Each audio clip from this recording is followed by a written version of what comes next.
I'll just welcome you all to our third meeting. And hopefully you've been enjoying yourselves and learning something at each of these work sessions and giving yourself some interesting food for thought based on the other people's comments and observations.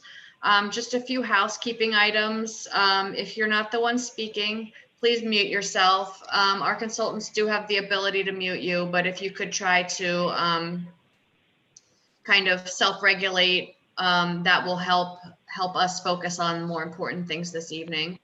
Also, we have, as in the other nights, tonight there's a lot to talk about, and we're trying to squeeze everything into 2 hours. So when you have a comment to make, we want to hear what you have to say, but we want to try to hear what everybody has to say. So try to keep things concise and tight so that we can allow time for everybody to share their comments. In that same vein, if you have a comment during the presentation or a question during the presentation, you can always ask that through the chat at the bottom of your screen, and that will give us time to circle around back to it during the Q&A session. And that might help streamline things as well, so that we can hear everyone's questions and comments. So with that, I'm going to hand it over to our consultants for work session number 3. Great, thanks, Kristen. Good evening, everyone. Kristen hit on a lot of the housekeeping items that I was going to hit on, but I do want to say that we have 2 presentations tonight, Aaron on the commercial market and Steve on redevelopment. And we're not going to take any questions during the presentations because we want, as Kristen said, we have a lot of information to cover. But if there's something that you couldn't hear something they said, or they need to make a quick repeat of something, you can type that in the chat. But we're not going to use that time to get into any discussion or debate or conversation, because we want to get through the material so that we can have the discussion at one point. Also, we do have the ability to save and print out the chat conversation. So if you have something that you want to record, but you don't necessarily think we need to discuss it tonight, you just want to get the comment down while you're thinking of it, please do that. Maybe indicate something like, we don't need to talk about this tonight, and then type your comment, and then we'll have it on the record. And that will help us as we move through the facilitation. We do want to hear from folks that we haven't heard from. We've gotten some feedback that, some folks don't feel like they have the opportunity to talk or get a comment in. So as we go through the chat box, I'm going to monitor the chat. Anne's going to monitor the hand raising. We're going to maybe first focus on some folks that we haven't heard from, so we can make sure that everyone has a chance to speak. Just our team introductions again. I'll go first, and then we'll go Anne, Aaron, Steve, and Ori. Tom McGilloway from Mahan Reichel Associates here in Baltimore. I'm Ann Forsyth. I'm a faculty member at Harvard and Columbia fan. Uri Avon, National Center for Smart Growth. Steve Kellenberg Studio, planner and practitioner in master plan communities. And I'm Erin Talkington with RCLCO. We're real estate advisors based in Bethesda, Maryland, and working on the county's housing plan, as well as a subconsultant on the general plan. Great, thanks. So, Erin, do you want to share your screen with the? I can definitely do that. So were you going to do the highlights from the last meeting, Tom? Yeah, but I think, I guess was that, Aaron, do you have the full presentation or just your portion? I just have mine. Oh, okay. So then let me share my screen then.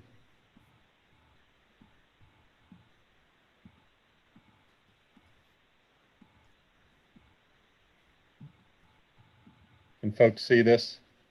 Yes. Okay. So our agenda tonight, we'll hit we hit the introductions already.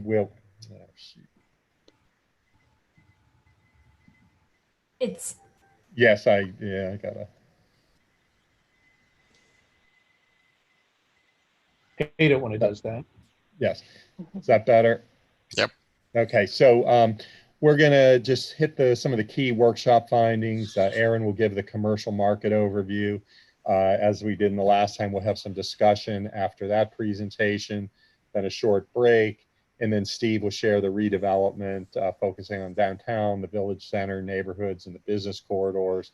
We'll tie in how the survey results, some of the survey results that responded to redevelopment, and we have quite a few survey questions that dealt with this topic. And we know there was a lot of interest in the workshop number 2 about redevelopment as well. And then hit the current trending, and then we'll have discussion and ending then promptly at 9 o'clock.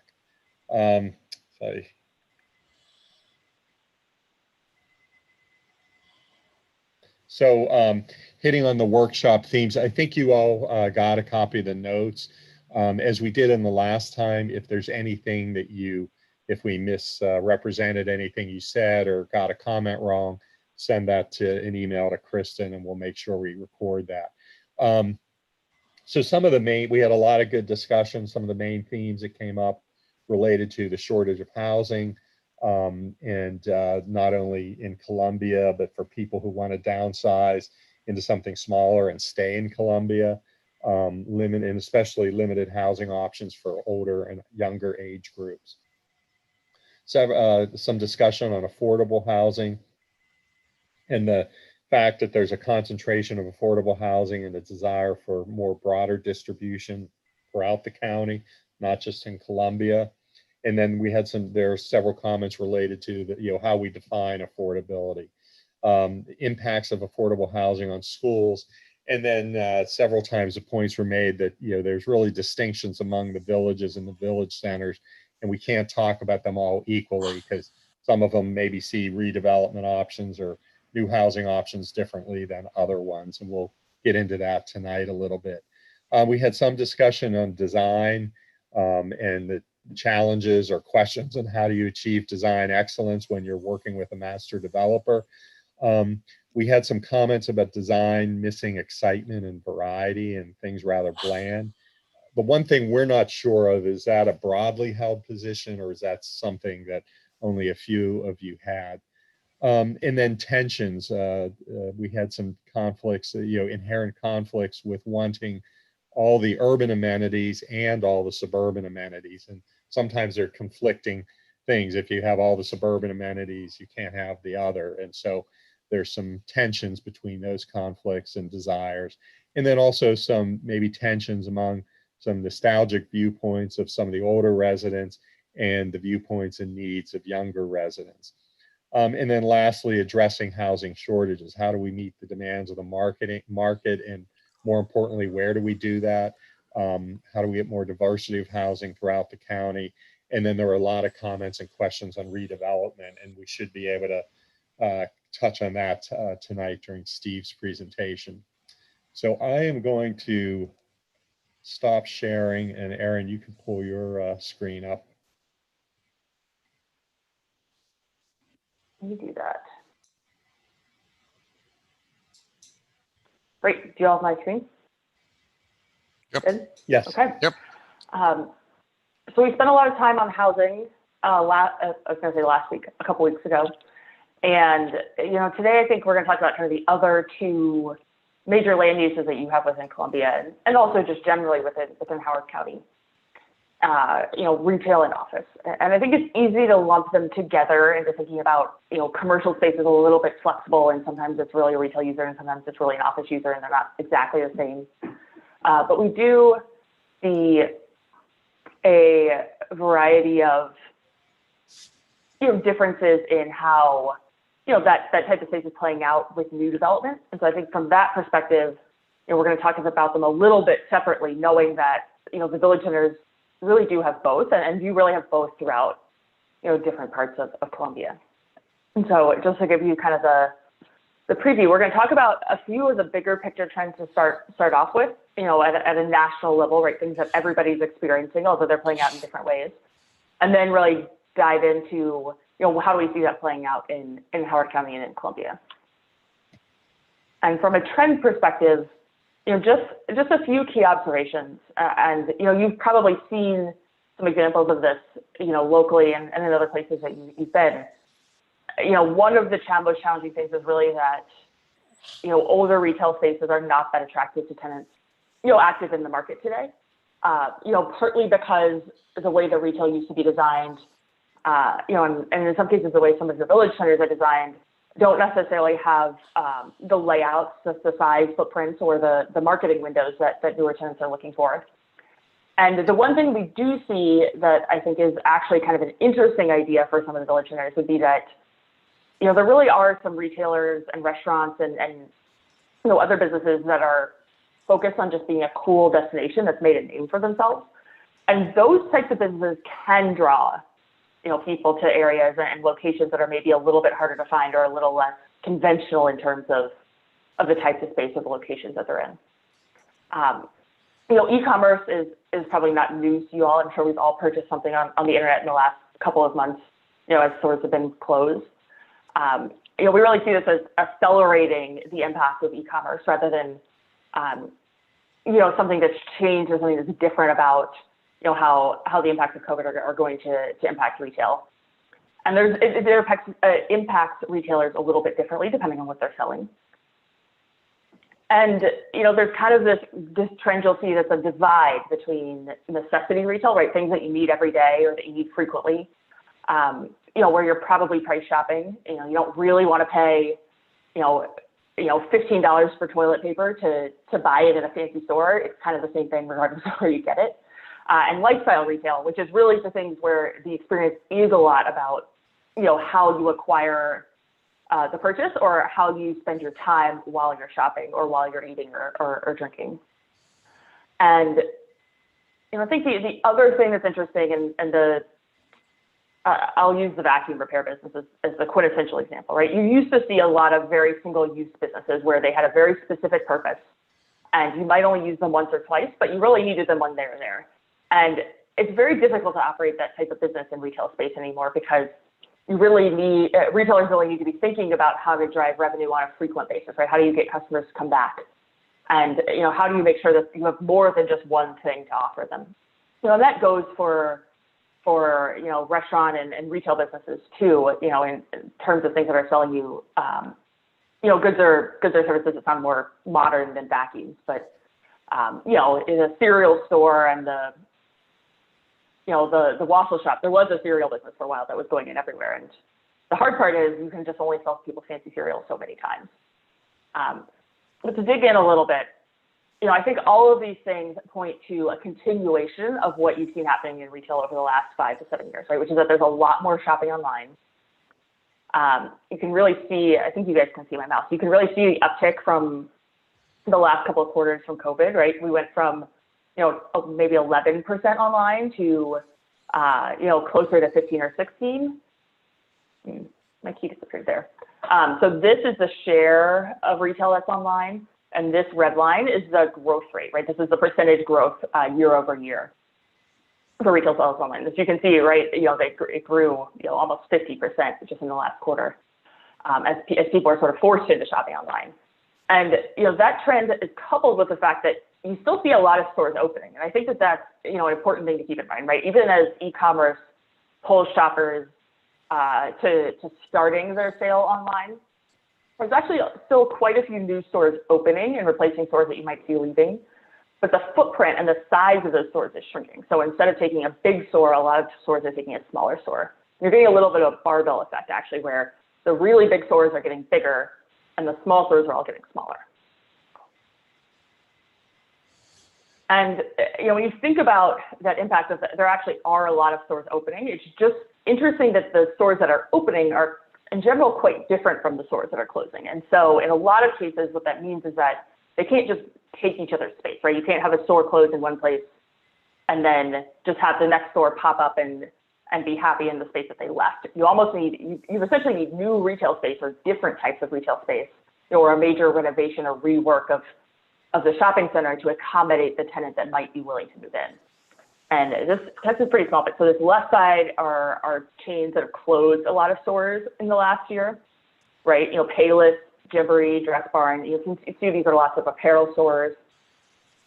You know, the stores that are opening, you know, there's essentially as many openings, you know, as there are closings, you know, when you add in restaurants, you know, to that mix.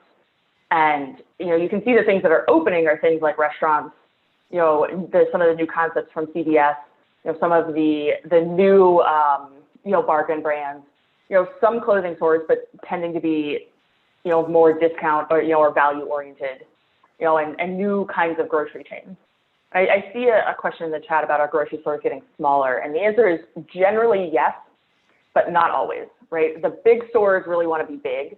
You know, a Wegmans does not want to get smaller. They have a very clear, you know, idea that they want a big footprint where they can have lots of different offerings to you. But you do see other stores, you know, in certain locations pulling back on footprints from kind of the massive expansions that they're all going through for the last couple of decades. You know, so just to give you guys a sense of reference, right? A Wegmans might be, you know, 60, 80, 100,000 square feet in some cases. A Trader Joe's is probably 15 or 20,000 square feet. You know, so, you know, a lot of grocery stores, including the ones that might have occupied the village centers originally, were probably in the 25 or 30,000 square foot range. And that type of grocery store has kind of crept all the way up to like 40 to 50,000 square feet. Most of that type of chain is now about twice as big as it was, you know, 20 or 30 years ago in terms of footprint. And you really see, you know, that dynamic we were talking about with the different types of stores that are opening and closing playing out when you look at sales. You know, so general merchandise is, you know, for, you know, to simplify it, you know, things you might buy at a Walmart or things you might buy, you know, things you might buy at, you know, a superstore. You know, it's home goods, you know, all of your typical kind of day-to-day, you know, purchases, right? And then you have clothing and accessories, which used to be the bread and butter of department stores, which is really flat. You know, as well as, you know, building materials are kind of flat as well, right? So these are all the you know, the categories where you kind of see it mostly flattening out.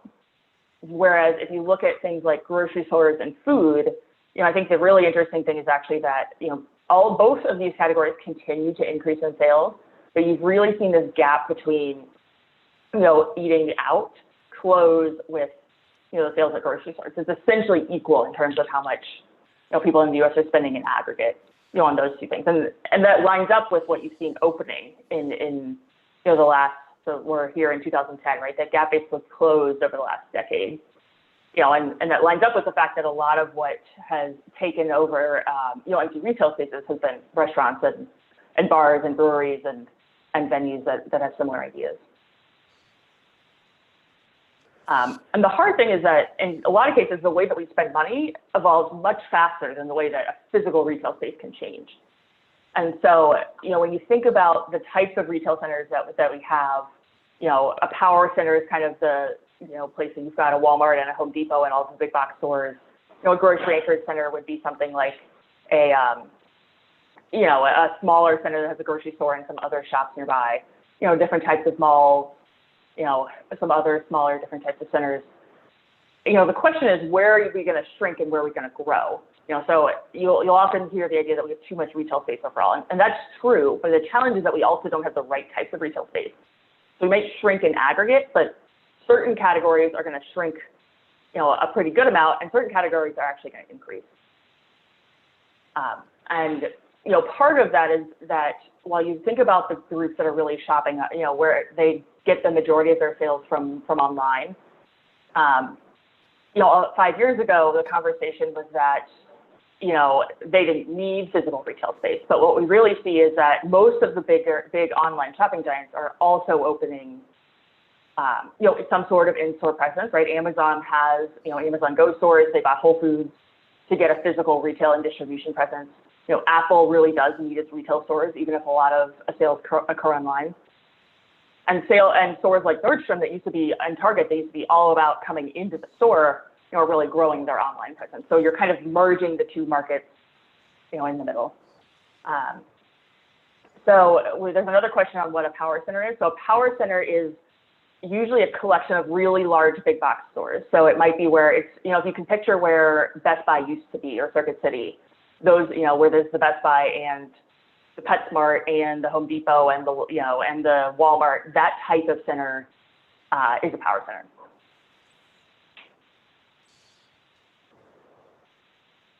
And so thinking kind of at that big picture, level on the office side too, you see a similar directional trend, right? Which is that the total need for office space compared to the amount of growth in the types of industries and employment that might use office, is moderating. And, there's a variety of things influencing that. We actually think that in general, COVID is going to have a lot of different impacts on the office market, and maybe in some ways more immediate than retail. But you can pull an example of every single type of trend, relating to COVID in the office market today that points in about 15 different directions.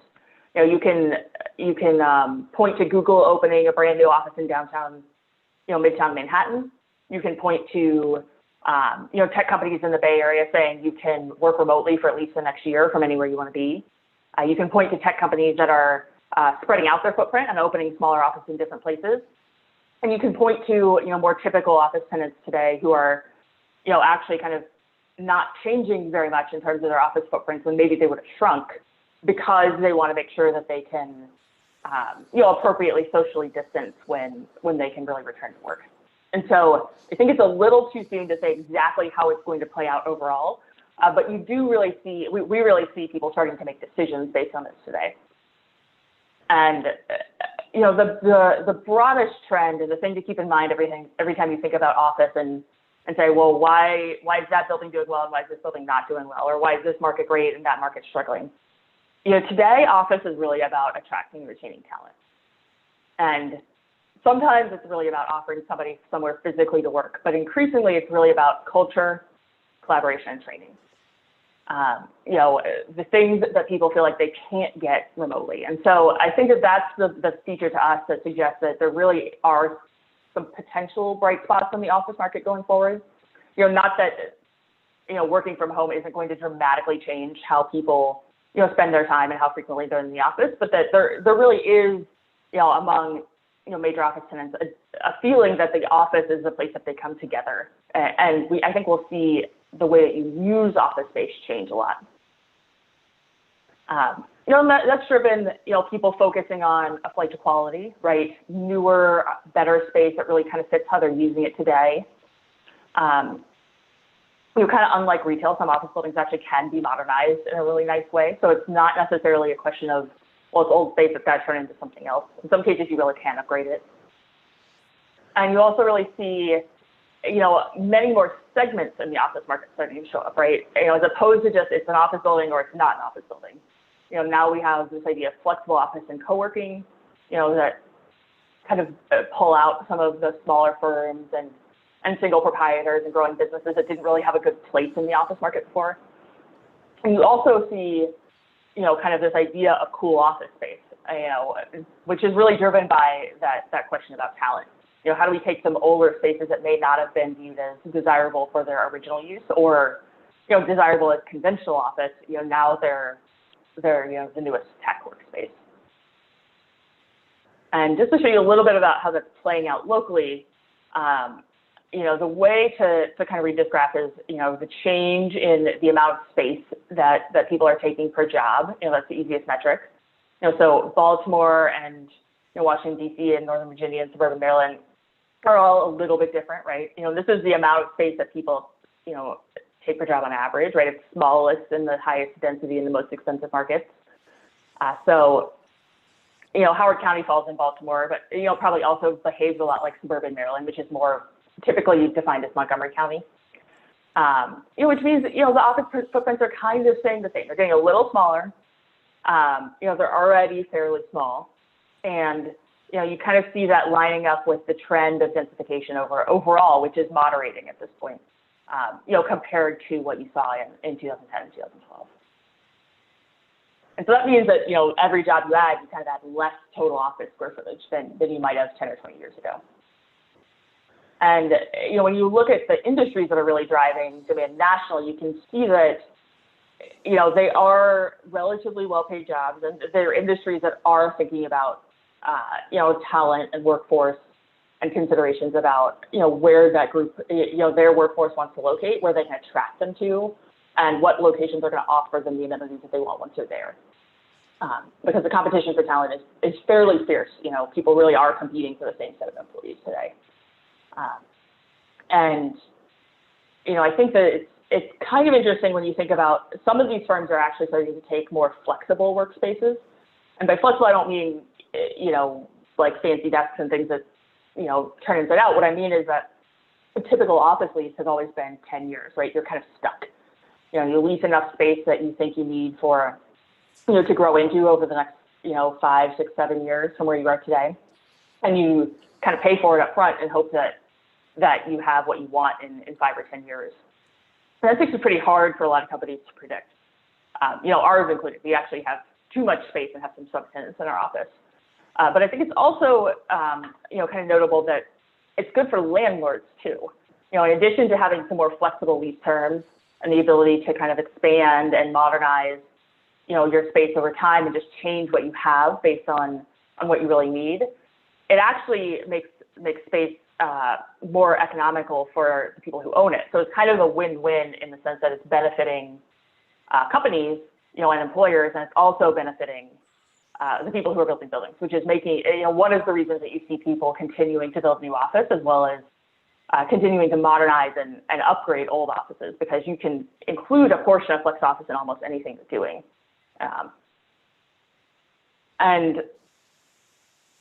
To think just more broadly, in a market sense for a second, all of the things we're talking about with, higher quality and modern and attracting tenants, you can do that in a lot of different buildings and a lot of different location types.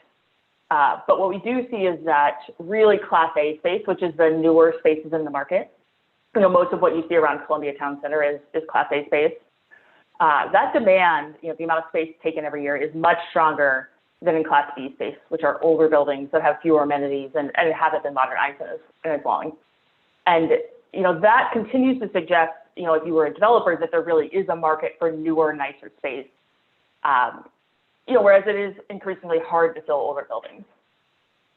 But what you don't see clearly is, a focus just on one location, right? If you think about different types of places, and each of these kind of groups represents a different type of place, and these bars are different time periods, what you actually see is that, in this blue bar in the most recent time period of data we have, growth was actually really similar in a lot of different places, right? There was a lot of employment growth in a lot of different places. And, it was more about the character of the individual place, right? Where was that office building? What was surrounding it? What did that area offer for employees? That mattered more so than, am I downtown or am I in an office park in the suburbs? And I've been waiting to address this comment about light and air and wellness aspects until we get to this slide. One of the things that newer buildings and Class A buildings are offering is, amenities. Not just things like conference facilities and fitness centers, but the immediate environment around them, right? What kind of food can you walk? What kind of lunch can you walk out and pick up? Where can you meet a client or someone you might partner with? To talk over to lunch, where can you get outside for a little bit? And, really those are the things that are driving, what tenants say they want in an office space. And it's not necessarily the things that maybe you thought, 20 or 30 years ago, which would be, the security of having somebody, in charge of the building and able to, sign people in and, pick up packages. The ability to have a quick shop in the lobby where you can grab things, right? People want that in the environment around them more than they want it in, a small shop in their building. And, the other big trend with, light and air and wellness, it is in that broader environment. And the idea that companies, regardless of whether they're in urban or suburban locations, are choosing more walkable and more accessible, areas. And that's partly because of parking costs, which is this graphic on the top side, but it's really because that's the environment that they think their talent wants to be in. and so we're getting into some of the nitty gritty of how this is working, but I think that, the broader picture here is that, really you're seeing a shift, just like you're seeing in retail, just like you're seeing in residential, to, real estate being a service for people, right? It's a thing that they need, especially commercial real estate. You want to go to a store needs to have a physical footprint, but the thing that physical footprint is doing for them is very different from what it was doing 10 or 20 years ago. And especially for office, you used to characterize office locations as, being driven by access and cost and prestige, right? You wanted a moderate cost location, but you wanted a lot of people to be able to get there. And you kind of wanted it to have a cachet, right? Oh, we're located in this particular place, or this particular building in some cases. And, today what we really see is that being driven by the factors that people think will attract their employees. We actually have a new analyst starting in our office next Tuesday, and he said, well, I was looking at you all, and I was looking at a company that was in suburban New Jersey, and I just didn't want to live in suburban New Jersey and go work in an office park every day. And I hope he likes us for more things than that, but it's interesting that was such a big factor in, his thinking about where he wanted to get to work. And there are some broader, trends and improved technology that are impacting lots of different things beyond office and retail. But I think that we often think of these things, and you can think about probably a lot more trends than what I presented here, in the vein of they're either going to change the amount of space required, right? If you, think about more people teleworking, right? There's going to be less office space demanded, most likely. Or they're going to change the number of jobs generated. And that's something that you actually see a lot in industrial, which I'm not going to spend a lot of time on today, but I think it's worth mentioning that actually industrial is seeing the same trend that you're seeing in these other places, which is just the idea that you can operate a warehouse or a logistics facility very differently than you could, even 10 years ago. And so you can take a different type of facility and operate it around the clock, and you actually end up having fewer workers than you did, previously to be able to get that type of output. And so just thinking about how that really applies to Howard County, and I think there's probably a lot more ideas here than what I've been able to write on the page. But the big ones that stand out to me are that the potential for new retail here is really closely tied to the development of housing. And in most cases, Howard County is already fairly well served by retail. And so, when we talk in Steve's presentation about redevelopment, there's kind of questions about shifts, right? How are we actually going to build some new retail that'll be really attractive for the types of stores that are opening and want to be here but aren't here today? And how do we see, the centers that might have increasing vacancies as opportunities to do something else? I do think that while we talked about residential last time, and I'm not going to spend a lot of time on that today, it really does tie to the question of office demand because of talent attraction and retention. It could be you could have the greatest immediate office environment, that anybody's ever seen. But if all of the employees have to commute 30 or 45 minutes to get there, it's really going to be an uphill battle to lease that space.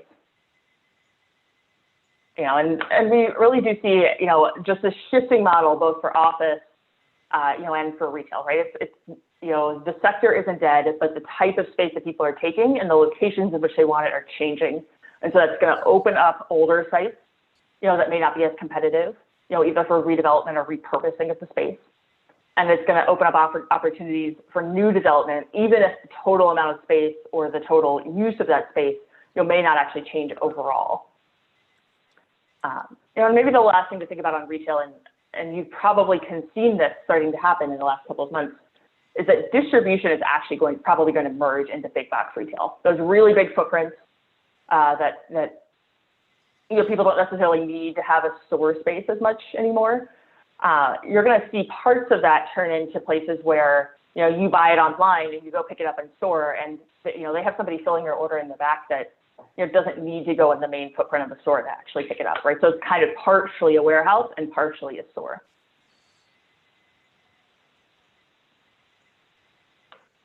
And so we've kind of covered a lot of ground in terms of how you might think about some of the big picture trends in office and retail. So to dig into just a little bit of what's happening in Howard County. we really have dug into the types of jobs that are, growing here, and the types of jobs that are growing here, because of something that might be special to this area, special to the county, as opposed to just general growth trends, right? The types of industries that are growing nationally, or overall growth that's kind of being shared, across the state or across the country. And, I think that there are a couple really bright spots for Howard County going forward to focus, that you can focus on, and, that do impact office and really can be a base of success for Columbia, especially. Education is a strong one that includes both, people in schools, but also, some of the educational publishers and online services that have offices in Columbia right now. Healthcare, is a big one. This is actually merchant wholesalers are warehouses. It's a fancy name.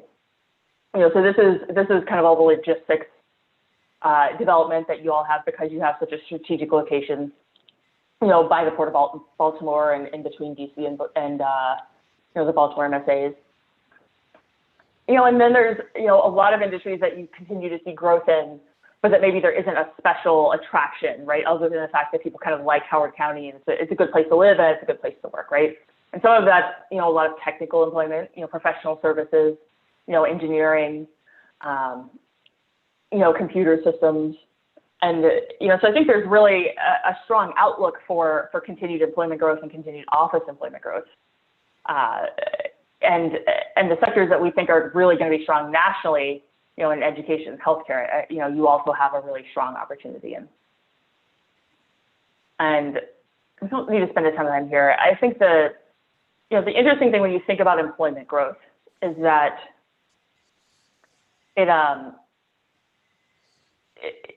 there's a lot of potential as you go forward, even as you start to build out most of your land, because office is one of the uses that starts to densify the fastest.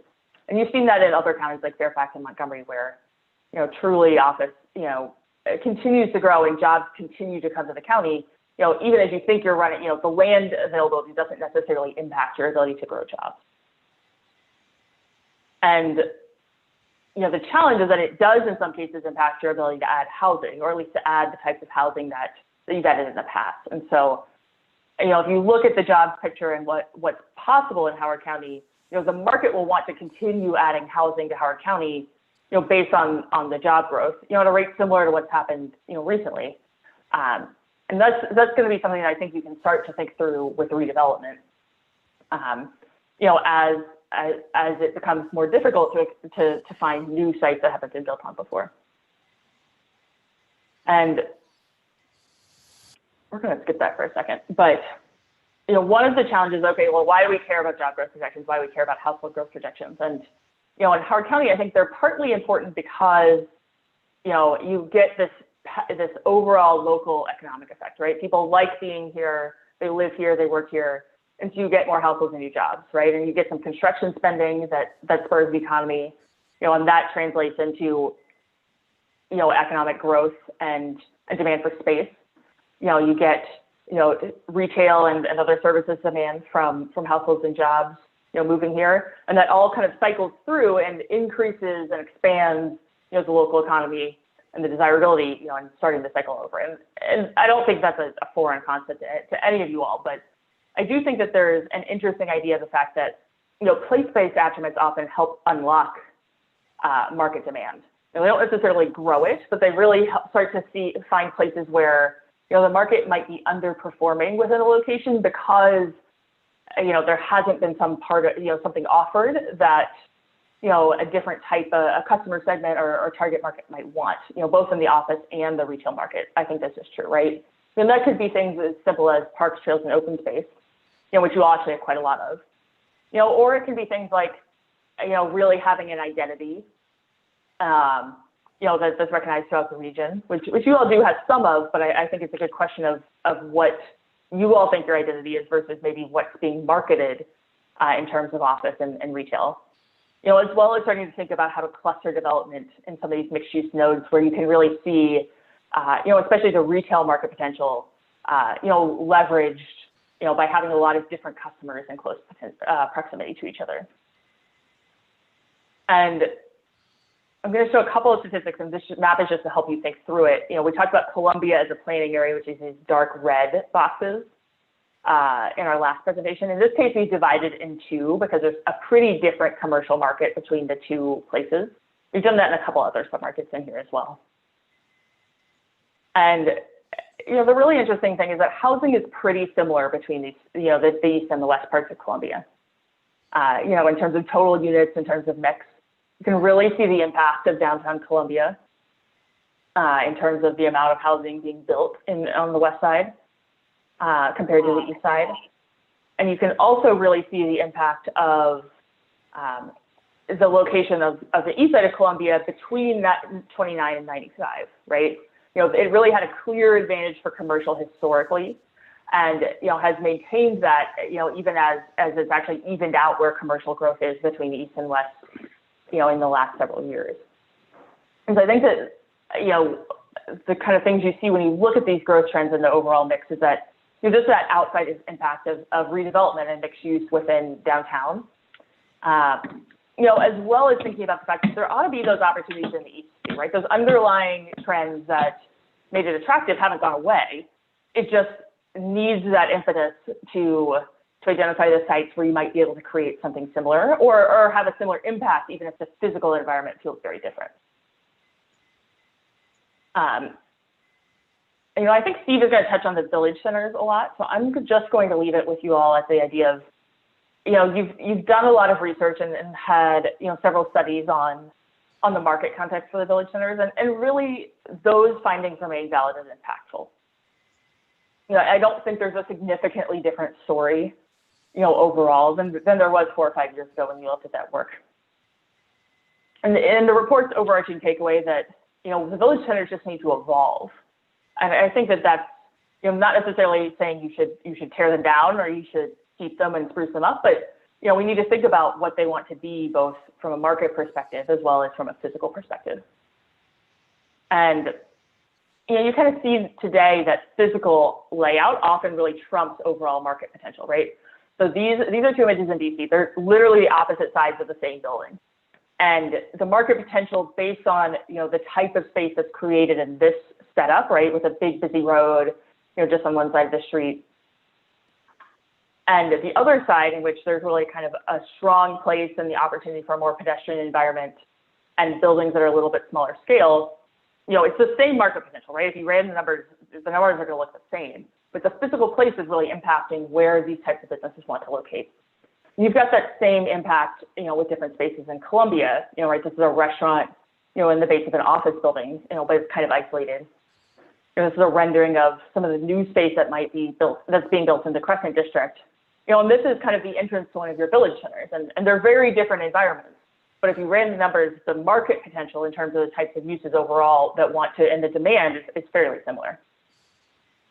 And so, I think that you've heard a lot of these observations before, and we'll open it for discussion.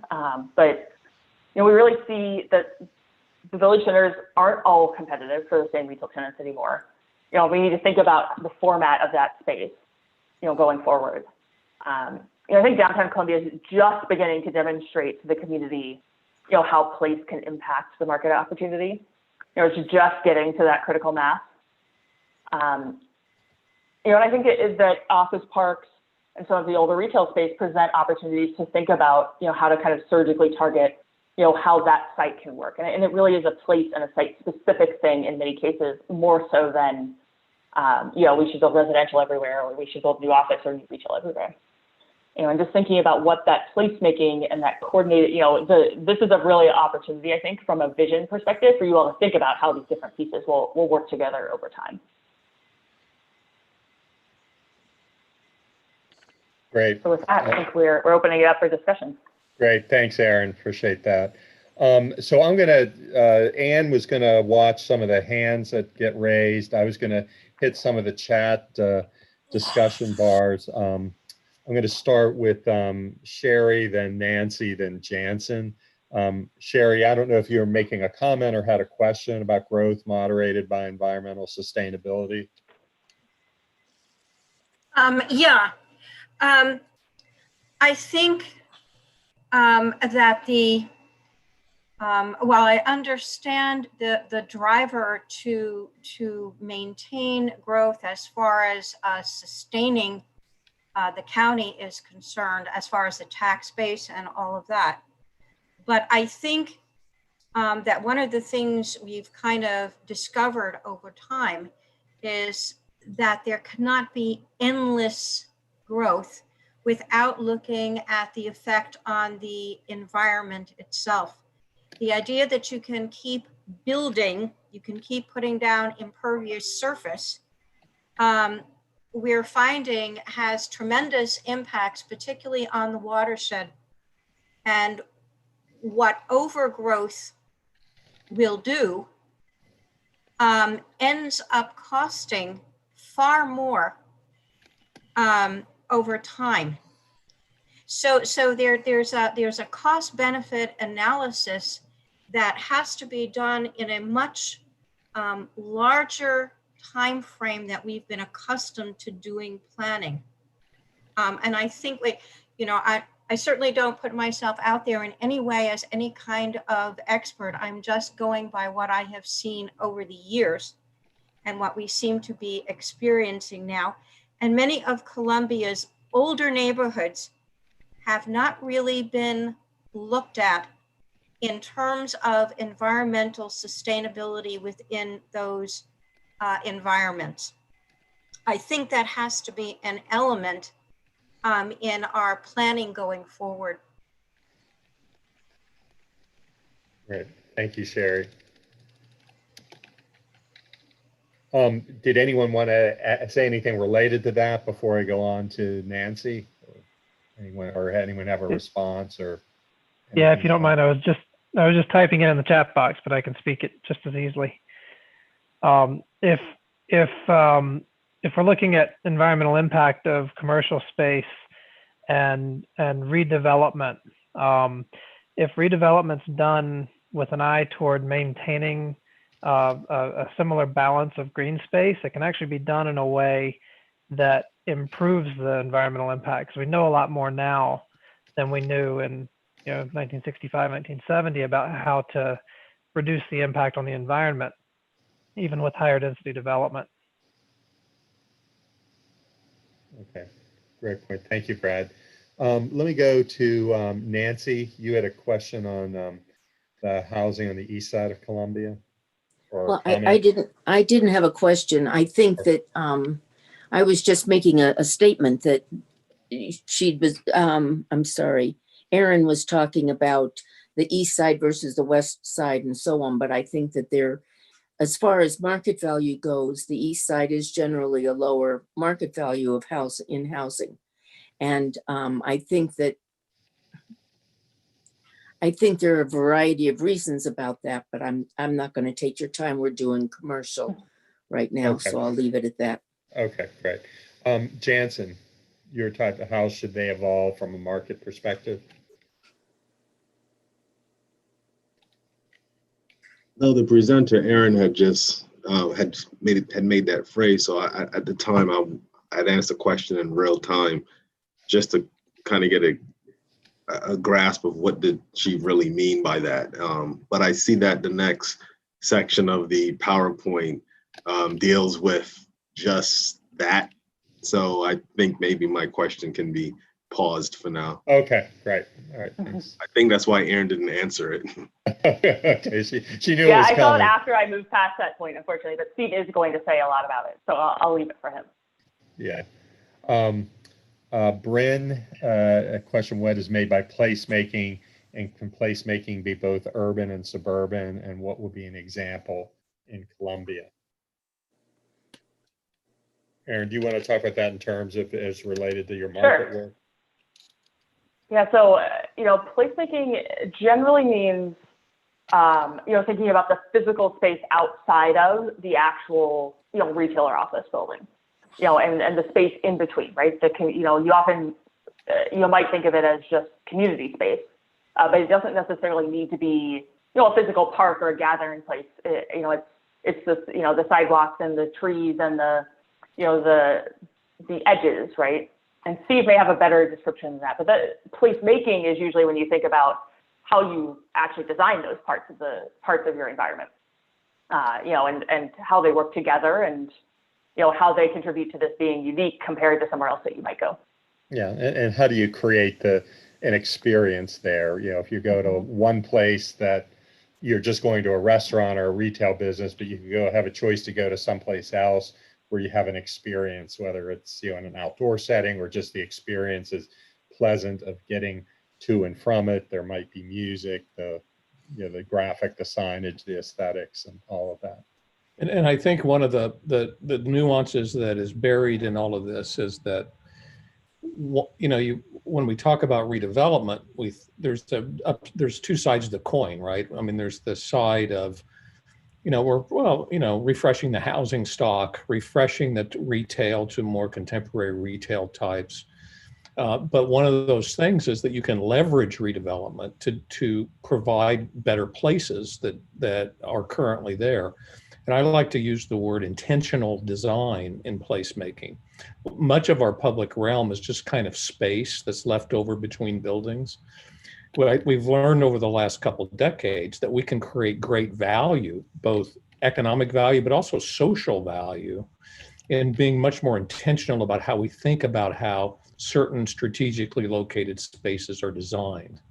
And when we take on redevelopment, we want to leverage that redevelopment to get some of that out of the redevelopment. So we're actually end up with a net benefit, even though we might have some more traffic and construction disturbance and so forth. We want to get these benefits out of it, and better places are one of the things we can get. Great, thanks, Steve. Dick, you had a question, must not allow the return on investment to destroy our uniqueness. Can you elaborate on that a little bit? When you say uniqueness, what you're talking about?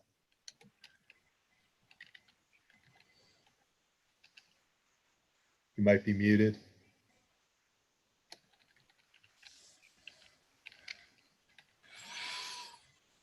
Dick, are you there? Yeah, I'm trying to get him. I can't actually unmute someone, but I've sent him. I got it. Okay. Yes. Just a quick comment about last session. There were some numbers that were given on apartment concentration in downtown.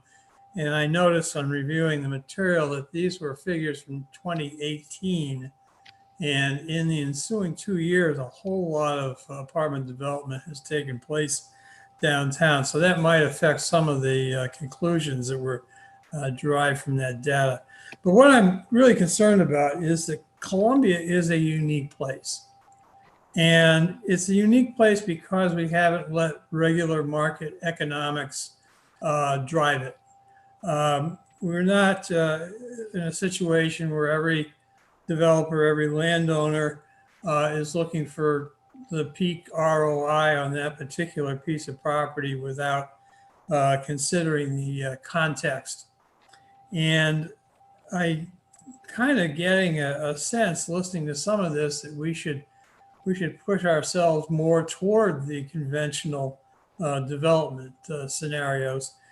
And that worries me. I want to make sure that we don't, in seeking profits and seeking a higher tax base, we don't really we don't kill the goose that's laying the golden eggs here.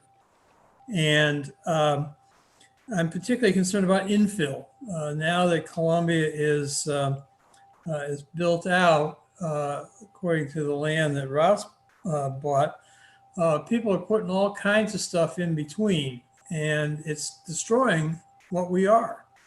So we really need to plan more and put more restrictions on what's happening, and keep a concentration on on the whole, which is much greater than the sum of the parts.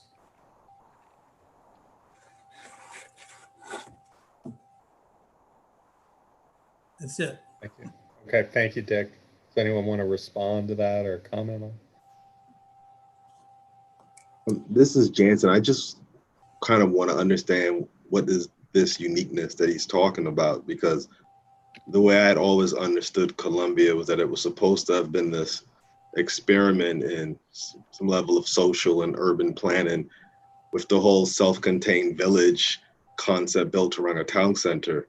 And it appears from the presentation that has been presented thus far today that if we want this uniqueness to continue in that manner, that the village center concept will have to evolve. So I guess I just kind of want to understand what he means by this uniqueness. Well, let me look at at Rouse's 4 principles. And one of them was to build a complete city, and I think we're doing that, and I like it. I like the downtown development we're getting. Second one is to respect the environment, which we've done a very good job of. The third one is create a place where people can grow.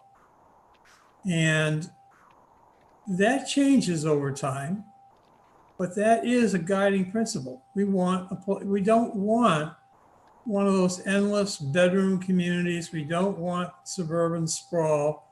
We want a place that works as a whole, and where we want it to remain an experiment. We want it to continue to be a place where people can live together from all different backgrounds, where the janitor lives in the same neighborhood as the CEO, is the way Rouse put it. And we're getting away from that. For example, we've the recent kerfluffle over the school redistricting. And the way we've set up the school board right now is it's territorial. And I think we're going to see the haves getting more and the have-nots getting less as a result of that. And we're just going to get growing neighborhood inequality, which is not the Rousean vision. And so as we do this, let's not be just trying to create another suburb. Let's create a perfect suburb. Great. Thanks for that clarification. Can I make a comment Yes. on that? I think that's I've worked on new communities where the sentiment of the developer and the residents have been similar. And it was interesting how they developed an approach. When new development came in, they said, how do we make it, how do we do it and allow it to move forward in a way that is unique to our particular, and I hate to use the word brand. Brand sounds commercial. I don't really mean brand, but I have a lack of a different word right now. But it's a unique signature. I like the word signature better. So let's say we have a redevelopment, or we have a new shopping center, or we have a new school, or we have a new park. How do we create it so that there's a signature there of our community, an imprint of the uniqueness of our community? And that's very possible to do. I mean, you can reinvent or vary the design of a shopping center or an apartment project to where it has certain characteristics that are instilled in, the uniqueness of your community. And I think that though, if we can, in this process, and we have a couple of meetings where there's been a lot of presentations in these, but we have a couple of meetings coming up where we're not presenting much. It's really about just making sausage out of all of this. And I think one of the things that would be very interesting would be to say, well, what is that signature? What is that brand? So as new development occurs, it is in harmony and aligned with what is unique about Columbia. Thank you. That's exactly what I meant, but much better spoken. Great, thank you. Let me look through here. Janet, you had a question about trends in Class A versus Class B absorption. Yeah, so if I was reading that correctly, it seemed to me that the new development is increasing and the redevelopment is decreasing. Is that accurate? So the way to read absorption is it's the amount of demand for different types of space. So it's not necessarily saying we're adding or taking down buildings. It's saying how many more people are occupying certain types of buildings. So, it does tend to correlate to what you're describing, but it doesn't always. Mm-hmm. So my question was, what tools does local government have to encourage infill? Obviously, I disagree with Dick's opinion on infill. But what tools does local government have to encourage infill versus new development? Yeah. So I think it's, I mean, infill is an interesting concept from the sense that it actually is new development, right? It's, you know, putting a new building in a space that exists today, in a community that exists today. You know, whereas I think maybe when you're saying new development, you mean, you know, greenfield development, right? Like we made the road longer and we just built a building at the end of the road, or in this case, you know, in the rural West. Am I reading that right? No, I'm talking about like infill in terms of village center redevelopment and ensuring that rather than have a Target built across the street, that the existing developed land is redeveloped in a thoughtful way, which is more sustainable and better for the community. Let Okay, me, thanks for let me, clarifying that. Yeah, I can, go ahead, Steve. I'll just throw something in. You know, I'm involved in a number of communities that are struggling with infill. And first of all, for infill to occur, there has to be a market reason for it, right? I mean, it has to be profitable for somebody to do infill. And so that means that the zoning or the entitlement process allows a product type, or whether it's retail or housing, that is sufficient density that there's an economic, because infill is quite expensive, you know, to do. So there needs to be a decent economic return. So that's one incentive. But the other, so that has to be there to start with. But the other thing that a city can do or a county can do is actually, how do I say this? Let me say it in reverse. The biggest reason that infill doesn't happen is NIMBYism, is that existing neighborhoods and communities do not want the increase in density that is necessary for there to be an economic return. So if a community believes that infill, there are benefits to infill, such as that we're talking about here, you know, it reinnervates the housing stock. It provides opportunities for younger demographics to come in. It gives a better jobs housing balance so people's quality of life can be improved. It can lead to better retail that everybody can enjoy. So those benefits can only be achieved if leadership in the county is willing to I guess have support infill in the face of community resistance and NIMBYism, which tends to be an issue and creates a conflict and dynamic in most communities across the country. Actually, there's a question that directly addresses what you just said, Steve, from Bryn, and I'm actually going to read it out. So, why does infill development only work with higher density? The original development was cost effective at a lower density. Yeah, well, I've worked on a lot of redevelopment projects, and I was shocked to learn the difference between the public perception of redevelopment and the reality of it. And that is, the public perception is that developers get rich, doing redevelopment, and we have to control that and stop them because they're greedy, and all that's going to do is create a whole bunch of traffic and problems. Well, the reality is that it's very difficult to make redevelopment projects work. I would say out of every 10 projects that we would look at, 8 of them were not economically feasible. And it's mainly because when you do infill is typically not really large projects. They're smaller to medium size, which is kind of what you want anyway, right? Because you don't want some big gargantuan thing. You want something that's at scale with the community. And so when you don't get economies of scale, it's harder to make the economics work. And also, you have an existing, think about it, you have an existing asset that actually has value and is throwing off revenue, whether it's an office building or a retail shop or an apartment building.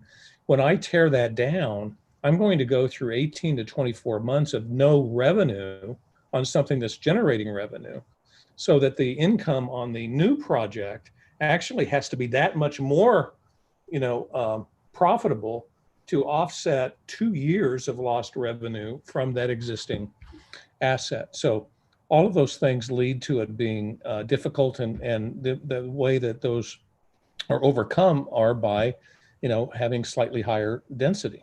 And so the challenge is how do you do that and do it so that it's still in character with the community, which means good design, careful planning. It's possible, it's done all the time, but it just needs to be done carefully and with scrutiny. Yeah, it's 8:05, so I want to make sure we get into our next presentation. Let's see, Lynn, you had the common goal is to be a city. That was the part Rouse couldn't make happen. And after 50 years, we were trying to create that. Did you want to say any last thoughts? Say anything on that? I think that's something, again, that's the way I see it. I think that that's not a universal vision. And the creating a city is what we're all involved in now. But there's still this sense, I think, among a lot of people that the suburban character is important to retain. I don't know how we balance that. Could I say that Ginny also had a comment about that was sort of similar about the village centres, and then it's Uri and Paul. Ginny, did you want to say? What I was sort of just throwing out a challenge. Village centers are treated as sacred cows. Should we continue to do that with some of the centers? Town center doesn't have a village center. So I don't know, or have some outlived their usefulness, and there should be other uses, other ways of creating things or whatever. Okay, great, thank you. Well, why don't we, it's 8:08, why don't we take a quick break and come back at 8:15. All right, and then we have 2 hands up that we might get to chat in the interim. Okay, great. So is that an invitation to jump in here, Anne? Yes. Okay. So in response to Janet's pointed question about incentives for redevelopment, the point I wanted to make, and to some degree it's a 600-pound gorilla here, or the elephant in the room or whatever, and that is that a huge incentive and disincentive for development has to do with the development process and the development review and approval process, which we've not addressed much at all. And the reality about the development review, submission, and approval process in Columbia is very much set against redevelopment being possible, easy, and profitable. It's incredibly complex, incredibly unpredictable, and incredibly time-consuming compared to the county and compared to the competition. And that alone is a huge disincentive for redevelopment. Oh, yeah. Wow, yes. Yeah, so I'm from Long Reach. So if you want to Google the history of the redevelopment of the Long Reach, I'm very intimately aware of the of the difficulties with the county process. What, our 16-part process that nobody really goes through, and public meetings that nobody attends. It's worst for the downtown. It's very bad for the villages, and it's bad generally. And that's not a recipe for redevelopment that's successful. You're right. You're right. Well, on the other hand, we have a planning board that has ignored testimony and seems to ignore the rules. So maybe we need to clean up the process. But I think it's not just the planning board, because the planning board, what I think he's talking about are the regulations, the code, the design manuals, everything that, and what was it, Council Bill 28 or 29 that passed years ago that put so many requirements for what Lynn's talking about, public hearings where you're duplicating effort. And even Calvin agreed it needs to be changed, Jen, Mary, Siggety, but they didn't want to do it at this time. You know, you always heard that, and it's crazy. Actually, what processes do work? That's partly the subject of our next workshop. Good. CA had a lecture on this with, I can't think of the gentleman's name that wrote a book on this, and how you can actually set up the zoning so it's predictable. And everybody agrees to that. But then when a developer comes in on a parcel, when you can't then start objecting and saying it should have been 3 stories instead of 5. Everything's sort of a given up to a point. You get more developers than interested in actually doing something in the county then. Right. I mean, I think Jenny's in the right direction there. Exactly so. You've either got to have fairly clear, predictable rules with enough detail to make folks comfortable and have a much smoother, more administrative review process, or you're going to have lots of flexibility, not a lot of specificity, and a very open and input laden review process where everyone gets their say. Right now, in some senses, we have the latter situation, fair bit of flexibility and not a lot of rules, and an incredibly drawn out situation. What you don't want really is lots of detail and lots of review and revisiting. That's the worst of all worlds. So I agree with Jenny. You've got to evolve towards something that's more streamlined, more predictable, but has enough built-in guarantees for compatibility and predictability, but encourages development to occur that you want. You don't have that now. It's not that you don't want public input. It occurs in that first stage where people have a lot of say about, whatever. Exactly. And then, it's sort of settled. Yep. And then the developer knows what he or she is getting involved in. Yes. Exactly. You don't discourage public participation. It's when you do it. I think one of the issues with infill, which has been so concerning, is that infill has tended to take away green space. It's not that the infill is taking a building that's already there and putting another building there. But what we're experiencing is that there are small parcels scattered around, older homes with a lot of land that suddenly are turned into lots of homes with very little land. And in certain circumstances, after going through the whole planning process, trees are supposed to be put in, things are supposed to be saved. Once those trees are taken down as part of the construction process, there's no way of going back and putting in 100-year-old tree. There's no feedback in the system. So I think that's something else in terms of redesigning this process.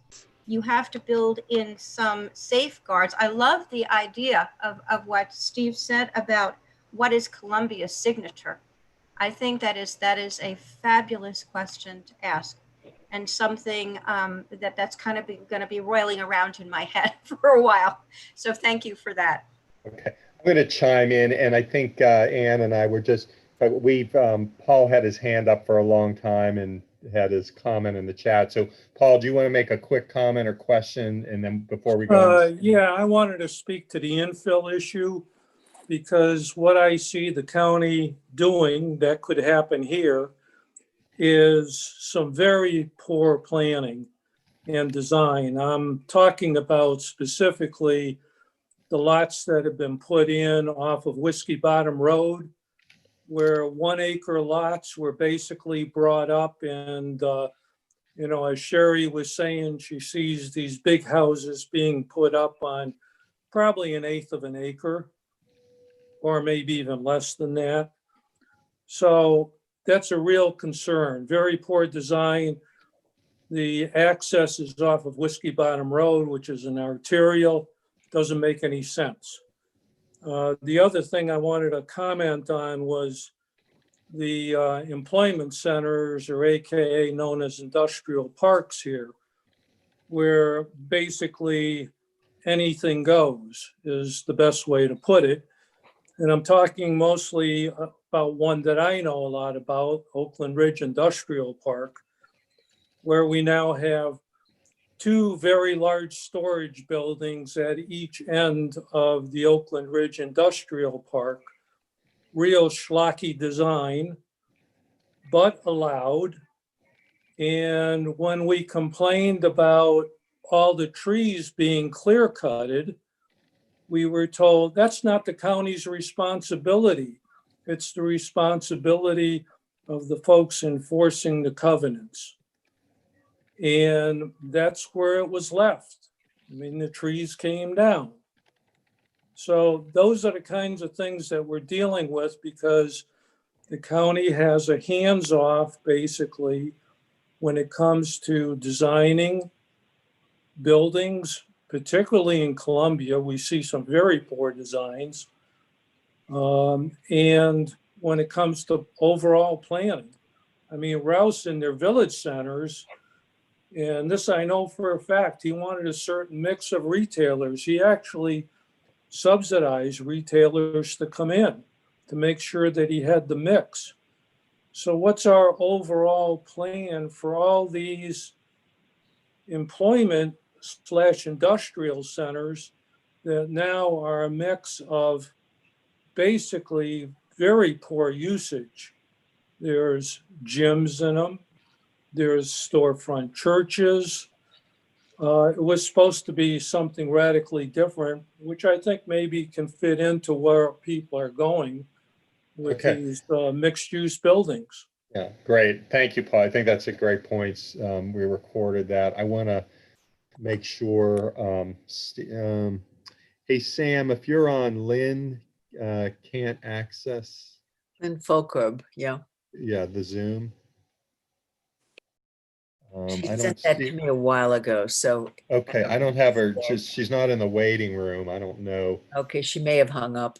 Okay, yeah. All right. So Jason is currently working with her. Oh, good. okay, great. I'm working with her. She's been listening on YouTube and we sent her the link again. And the link still seems to work for others, so I'm not sure what the problem is. Okay. All right, Steve, I'll turn it over to you. You're on mute, Steve. You're muted, Steve. Okay, let me see if I can figure out how to share my screen.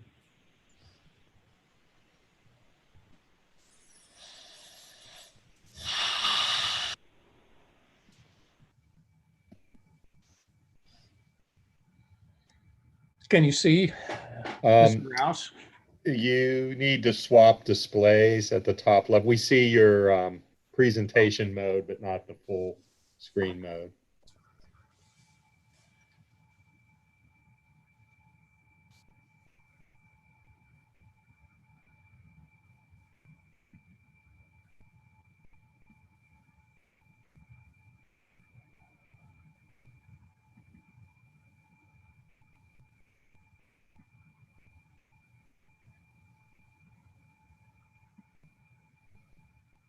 Any better? Yes, you got it. You know, and it was interesting because we were just talking about profit, weren't we? And I think it's important, you know, in what Erin is sharing with you is she's not advocating that you give up the principles of the community and go for maximized profit. She is just basically sharing what the market opportunity is and what's going on out there and what other people are doing if you want to capture some of that and leverage it for the benefit of the community. And that's you know, what Rouse, you know, this is probably one of the most used quotes of Rouse, and that is, profit is not the legitimate purpose of business. Business is to provide the product or services that are so good that profit will result. And I think that's a really good theme for what we're talking about here, because I think the tenor that I'm hearing is we're not necessarily against redevelopment and infill. We just want it to be done, and we understand that it needs to be profitable. We just want it to be done in a manner that's consistent with the goals and aspirations and the founding principles for the community. moving into the 21st century. And I think there's absolutely nothing wrong with that as a theme and as a statement. There were quite a few questions in the questionnaire about redevelopment. I'm not going to read all of them. I'm just going to say that one of the themes was, should we be thinking about creating a place where younger people are going to want to come and live and re-energize or continue to energize our community? And there seems to be a pretty strong response in that direction. All these questions were really about that. And I would submit, as I said earlier, that, you know, and again, I'm not trying to talk you into redevelopment. We're just sharing with you what we know about, you know, development and planning. And that is that redevelopment is a means to an end. And that one of that end, it can be to create, you know, cooler, more, dare I say, hipster, you know, sorry for saying that, but it's a commonly used term to describe places that are a little bit edgier and attractive to younger generations, especially those that are very high quality professions, STEM-oriented workers. There are also some questions, some tough ones here about neighborhood clusters, you know, because there's the village. We talk a lot about the village because that was a key building block of the community, but within the villages, of course, there are the neighborhoods. And you know, is there an opportunity to do something at that scale, at the neighborhood cluster scale? There seemed to be some interest in pursuing that idea.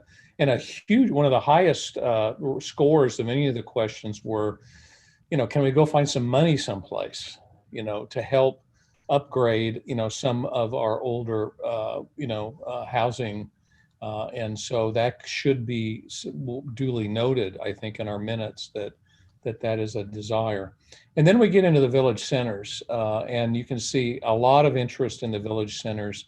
I think there's clearly a sense that, you know, they're struggling. They've sort of passed their zenith in terms of their functionality, but they're really still important, you know. And so we need to be creative and think about doing something with them. And again, more questions, you know, more positive responses. One of the strongest answers was the last one here, about older apartment projects, primarily adjacent to village centers. Could those be redeveloped? And I would say, and you're going to see in some of the trends in other communities, that's exactly what's happening, because they're, unlike the owner occupied housing, which, you know, the apartment projects are owned by a number of units, obviously by a company, and they have the opportunity to come in and make some major changes.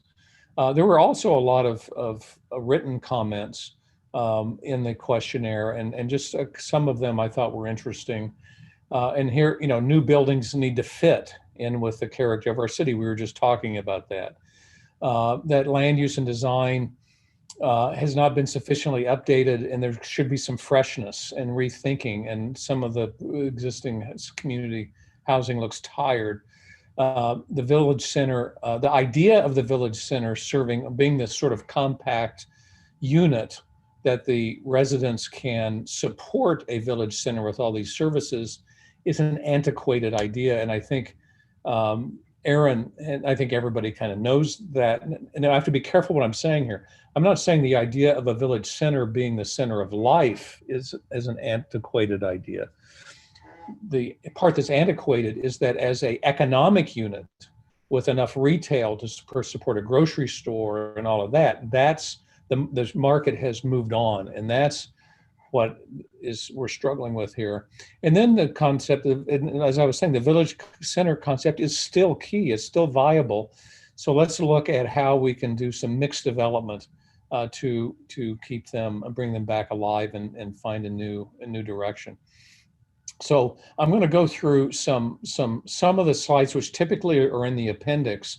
I pulled them out here because I think they're relevant, and we should just hit on them as a stimulus for some discussion. One of the things that I was surprised to see is that the Planning and Zoning Department at the county has been doing a lot of research and GIS analysis, you know, that has identified a surprising number of units that even without redevelopment, there's potential in Columbia, over 7,000 units. If you look at undeveloped areas and areas that are developed at lower than capacity zoning, there's actually quite a bit of opportunity for additional development in Columbia. And one of the things we did, we have a GIS, Geographical Information Service person that's been helping us slice and dice data for us to better understand. And one of the questions we ask is there very much development over 40 years old? Because typically in other communities,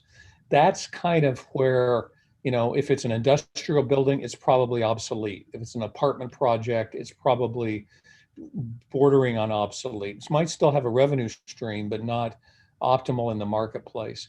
And so what we found is there's a lot of, as you know, apartments and commercial and industrial and retail that's over 770 acres of land just in Columbia alone of buildings greater than 40 years in age. And if we just look at apartments alone within Columbia, we have 250 acres of apartments. So let me just see, 250 times 35. That's 8,000 units of 8,000 to 10,000 units of redevelopment opportunity if we wanted to go there in recycling some of these older projects. And I hesitate to show this slide because of the comment that was just made about the loss of open space. I just want to point out that putting on my developer hat, I can look at some of these projects in Columbia, these apartment projects, and I see two things. This is coming from the point of view of someone who's worked on quite a few redevelopment projects of taking older apartment projects and recycling them into newer housing stock. And actually, I was impressed the fact that most of the apartments are 3 stories in Columbia, whereas in most of the country, or large portions of the country, apartments that were built during this era were probably 2 stories. And so the delta between 2 stories and say 4 stories is more than 3 to 4. Of course, that's obvious, but that also makes it a little bit more challenging to redevelop. However, what I do note is that even though they're typically 3 stories, the coverage tends to be fairly low. And so you have a lot of open space in a lot of these projects. Now, I know that's good, okay? I'm not saying it's not good. I'm just saying that if I put my developer hat on, is by increasing the footprint allows me to achieve a better, a more financially viable project. And so it's just a fact. And so you might lose a little open space, but you would end up with fresher, newer, housing stock within the area. And these are just some examples of, 3 and 4 story and 4 story that, could come in and not necessarily be a poke in the eye, to the community or be outside. And of course, that's a whole nother discussion, which we can have later, is what is that signature character. Also, just looking at industrial, there's it doesn't look like a lot, on this map, but when you add it up, it's something like 185 acres of industrial that's over 40 years old. And in industrial, and I think Aaron brought this up, industrial has changed a lot, or especially over the last 10 years, in that because of mechanization of warehousing, much to the chagrin of a lot of workers who have lost their jobs, but it requires a different type of building than what was built 40 years ago. The height of the building needs to be more. They need to have economies of scale and access and things so there's a lot of buildings out there that probably are ready for recycling on the industrial side. A study was done a while back on this GE, Dobbin Road and Snowden River Parkway, which we stumbled onto, which was very interesting. And sort of these are the areas that obviously are the so-called corridors and what it showed is that there's about now this is a little bit dated, these numbers. These are a couple years old, actually more than a couple years old. They're like 5 years old. So this is probably not really true as we stand here today, but even if it was 50% off, it would mean that there's over 100 acres of redevelopment opportunity in this corridor that could be taken advantage of.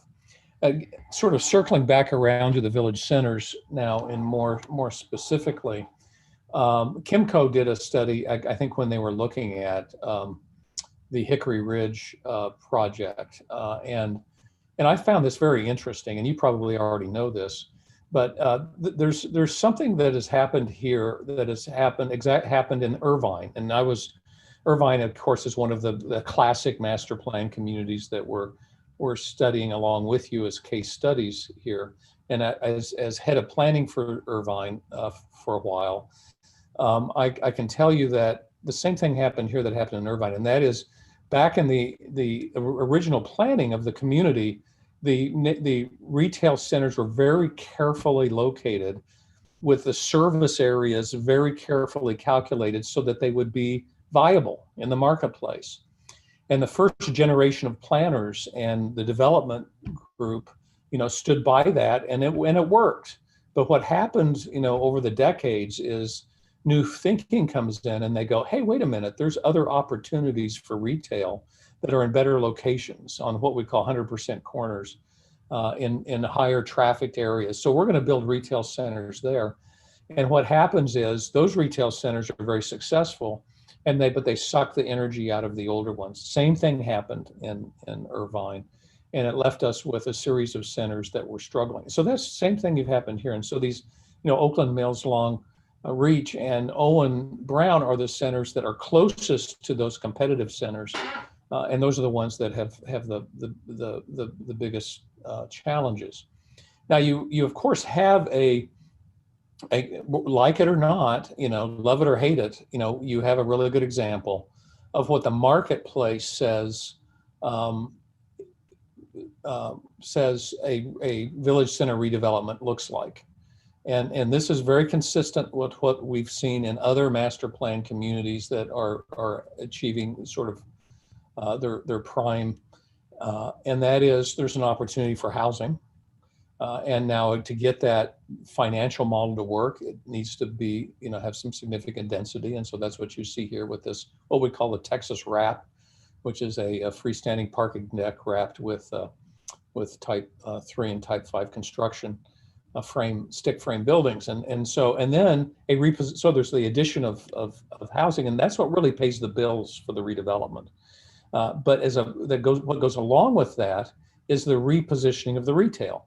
And typically the retail is downsized and then more focused and curated to a specialty market niche, because the more conventional retail and shopping centers and grocery stores are happening now out on those 100% corners. So this type of retail starts to be like Whole Foods and gourmet markets and organic markets and things that are a little bit more focused on the local market, which is fine. There's nothing wrong with that.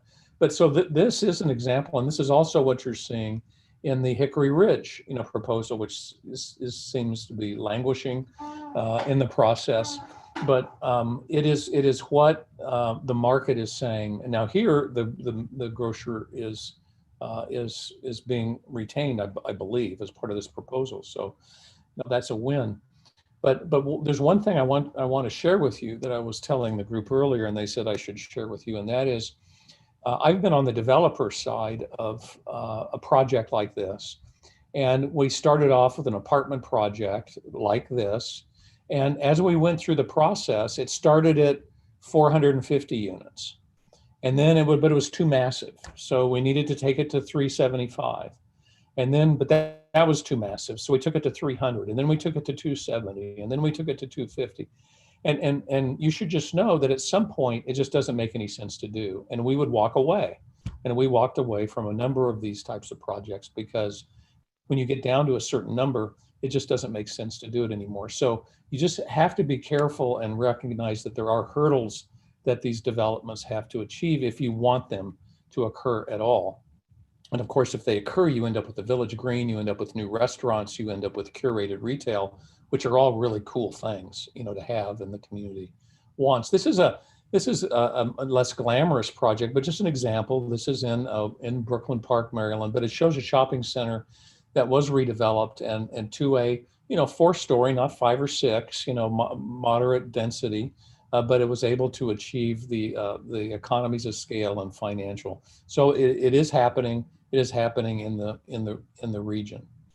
So just to kind of conclude here, if we're looking at other master plan communities and just trying to say what's going on out there, well, most of them, aren't as old as Columbia, and so they haven't necessarily achieved this redevelopment stage yet. But those that have, and I'm speaking the one that I worked for, the Irvine Ranch, these images on the right are all examples of redevelopment projects that we did in Irvine just within the last, in this cycle, in the last 5 or 7 years. The top one is the repositioning of a retail center for all the reasons I said. I mean, it was internal. It wasn't on the 100% corner. So what we did is we downsized it. We actually took about a third of the square footage out, but we curated it and brought it up to where it was a cooler, more family-oriented, great public plaza and park. The middle one is a apartment project, which is a redevelopment project. And the bottom one was in a retail shopping center where the Macy's left, and we added in smaller shops. So it can happen, and it can be beautiful, and it can be added. But the response to these that we're seeing out there is generally the densities for housing. If you're taking down an apartment project or an office building or an industrial, the densities need to be at least twice as high in order for them to be economically viable. And so you have to figure out how to do that and have it fit. Often, they avoid locations that are right in the middle of existing neighborhoods because of the resistance to neighbors. That they create a mixed use and urban spaces appeal to them. This is this whole placemaking thing. It's an opportunity to create exciting, interesting places. And then, often when the retail centers are developed, the community, the county or the city doesn't want to lose the retail because they lose sales tax. And so this is very typically a conflict. But the point that is lost on those cities and counties is that if you have one well-performing retail center, it's going to be much more lucrative than two poorly performing retail centers. And so that the long view has to be taken into consideration. So we thought we would leave you here with some questions to generate some discussion. How best should we respond to the need for more housing to address the imbalance of jobs and housing in Columbia? Should there be a stronger push to replan and redevelop village centers? And then also the Columbia Gateway seems to be an opportunity for some major redevelopment. How do we think, about that? Thanks, Steve. So we have quite a few questions and comments in the chat. Do we want to take a couple of those before going to the questions you have on the screen, Steve? Yeah, of course. Yeah. Okay, so Alan, you had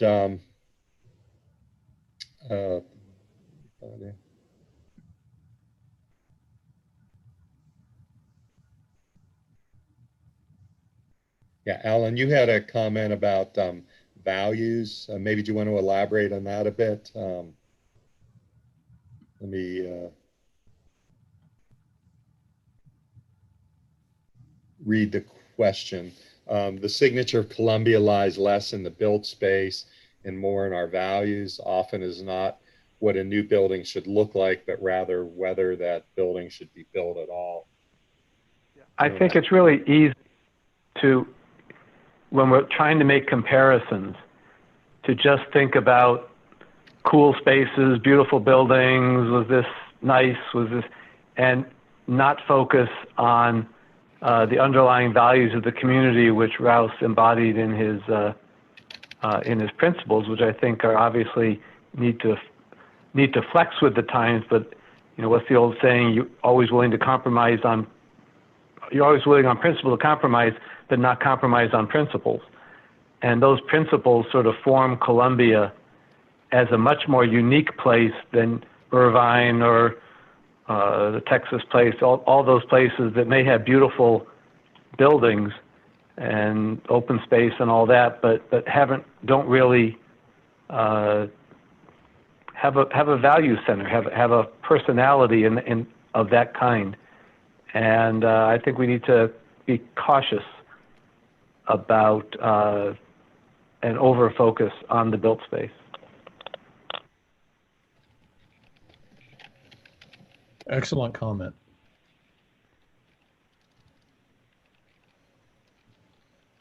Okay, I'm just making sure I get that down. Go ahead, Ann. Yeah, okay, well, maybe I could manage chat for a while because you're only going to have to type a lot. So Okay. Nancy had talked about redeveloping apartments and what happens to the tenants. Where do they go? Do prices go up?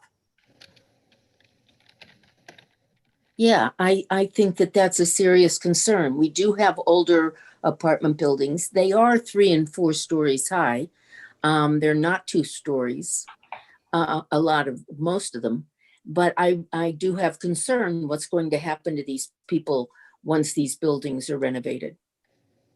What often happens is the buildings end up being mixed income buildings, so that there are the same number of units that are in the new building as were in the old, that are about the same income. Now, that's not necessarily the case. I'm just saying it can be the case, and is often the case. And then the buildings are, if you have a project that has 10 or 15 buildings, it's not all developed at once, so that there's the opportunity to move tenants around as construction occurs. It's very complicated, but it can occur without huge dislocation stress if done properly. Well, actually, Steve, to answer Nancy's question, this is Ginny.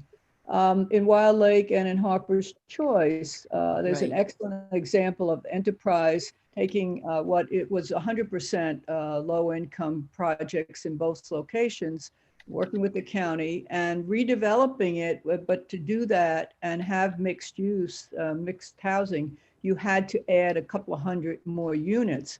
But that's how you do it. It's being done right now, at least in those 2 villages. Right. Right.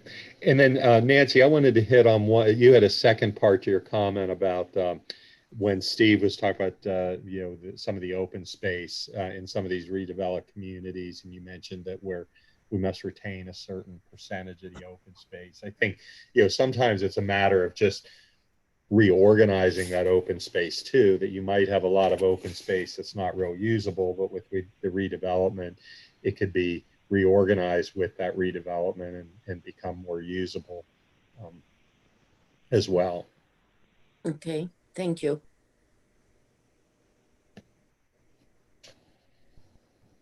Tom, we do have a really vibrant conversation about what should happen to grocery anchored village centers. Although I feel like you've answered each other's questions, but the first person to ask was Brad. Do you feel like you were answered in the chat, or would you like to restate your question and have a conversation? Well, I think the question that I was getting at was partially answered or addressed, but you've danced around a little bit, Tom, in your presentation, the economic viability of grocery anchored village centers. And I'm curious if the takeaway is that flatly a redeveloped village center is not going to have a grocer for an anchor tenant, or that like the Wild Lake Center, there would be potentially a specialty market or something like that, but not a 80,000 square foot large chain, or some other takeaway. I'm curious what the economics of redeveloping. Specifically, I'm coming from Owen Brown. Our village center is one of the 3 that's highlighted as seeing a lot of competition from nearby. Yet we do still have an anchor grocery store. They also happen to own the village center. So I'm curious your thoughts on the economic viability of the grocer as anchor tenant. Aaron, you want to take that? Yeah. In general, yes, grocers are viable anchor tenants. But I think the village centers are unique in the sense that every single one of them is a little bit different. And they have different competition, as you noted, and different surrounding dynamics in terms of, how the existing space lays out. And so I really see it as the market broadly supports grocery anchors. but it's going to really vary village center to village center whether that makes sense, in the short term or the long term. Okay. All right. Thanks. Mm-hmm.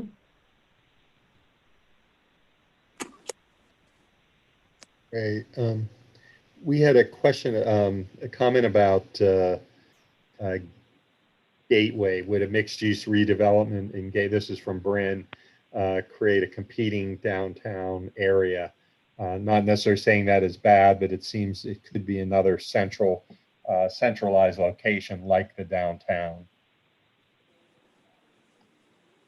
And actually, Lynn had also asked about the downtown. So I sort of feel like both those questions came up. So what's the future for the Columbia Mall area?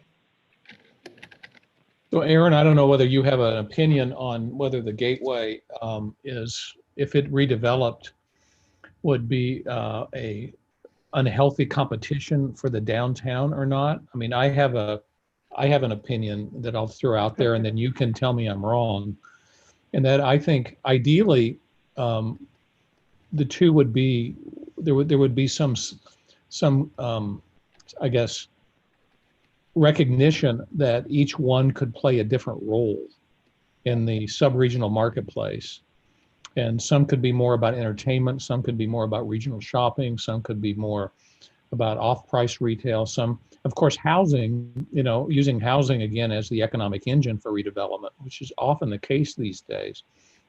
That would not be a competitive force. So my gut feel is the market would be strong enough that you could have a walkable multi-use pedestrian district at Gateway, and if curated correctly, would not necessarily be adversarial or damaging to the downtown. But Aaron, what do you think?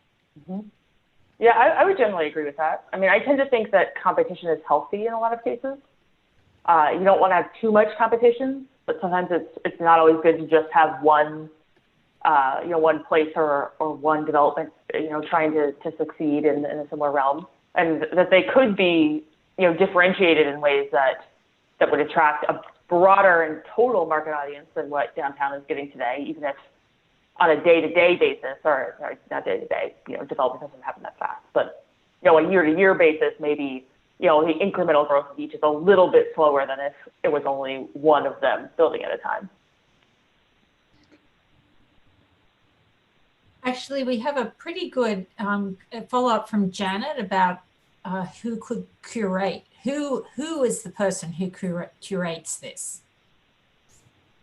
Well, it would be the master developer, in their own self-interest, would figure out how they niche in to the larger sub-regional, competition.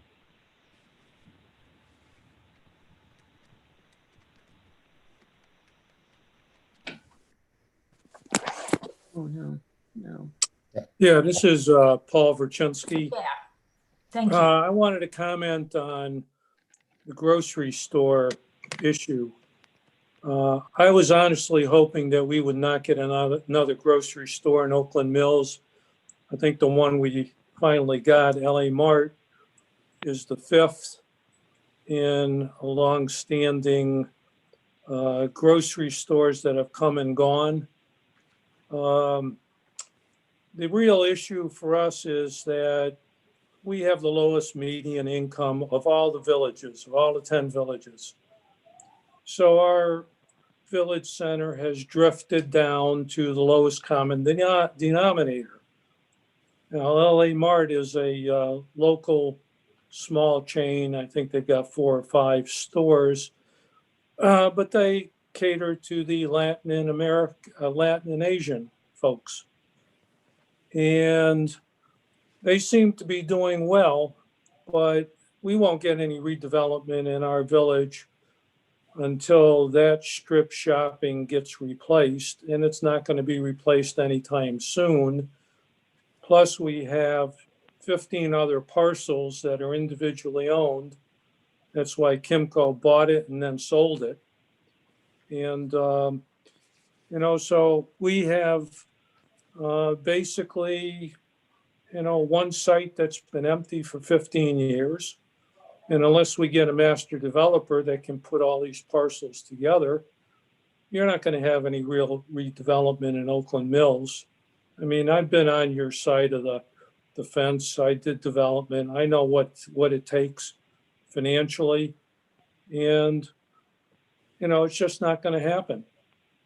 So, and the big box stores on our side of 29 have just sucked the life out of the villages, along with the strip shopping that was allowed along Snowden River Parkway.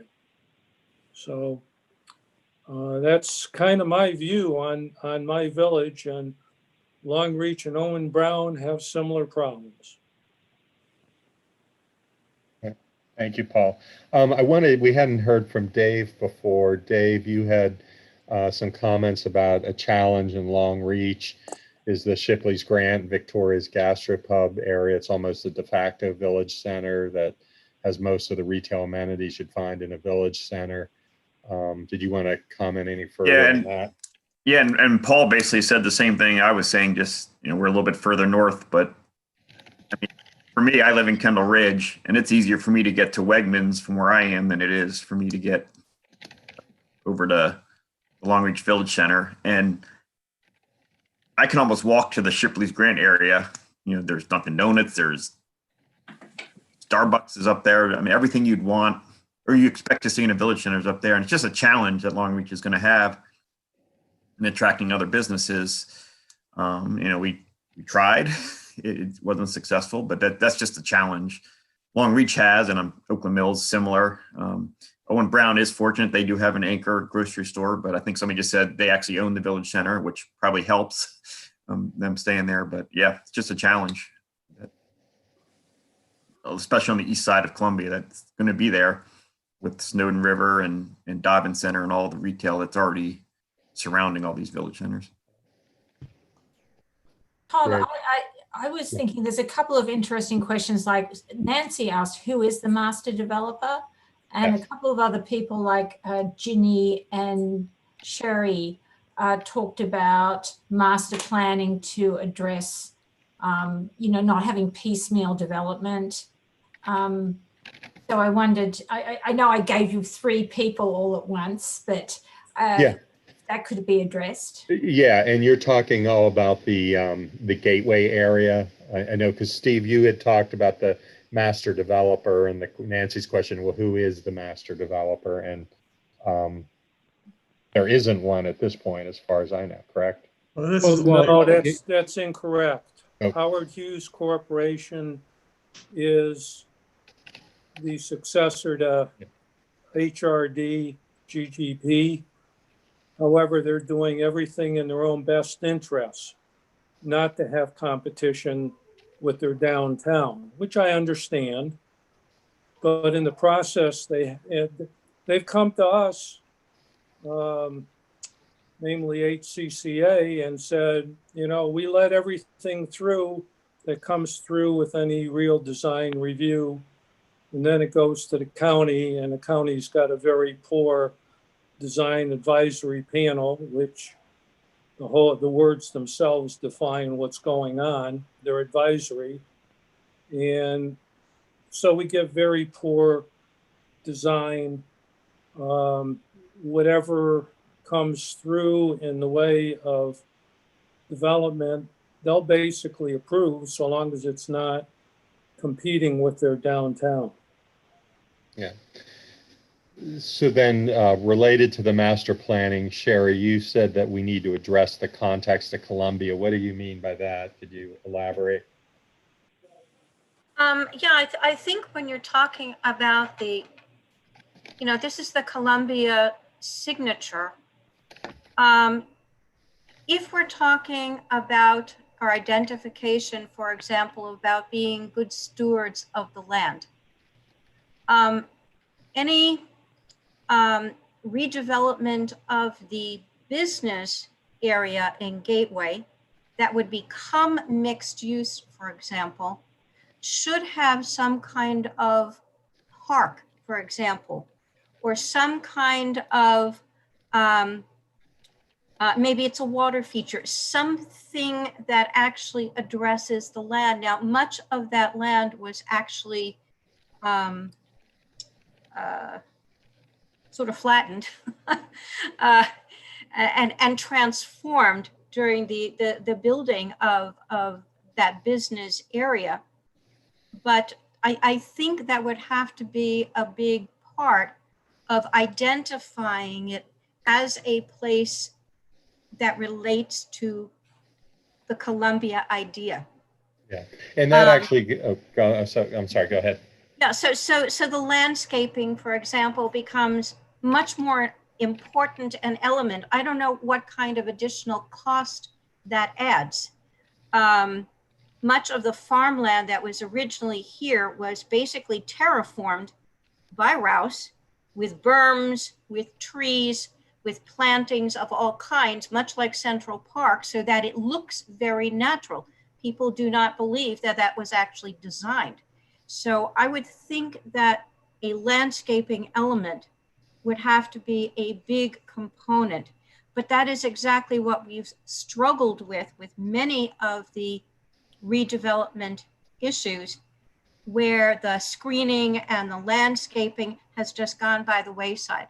So it would have to be built in a much stronger way, less advisory and more requirement.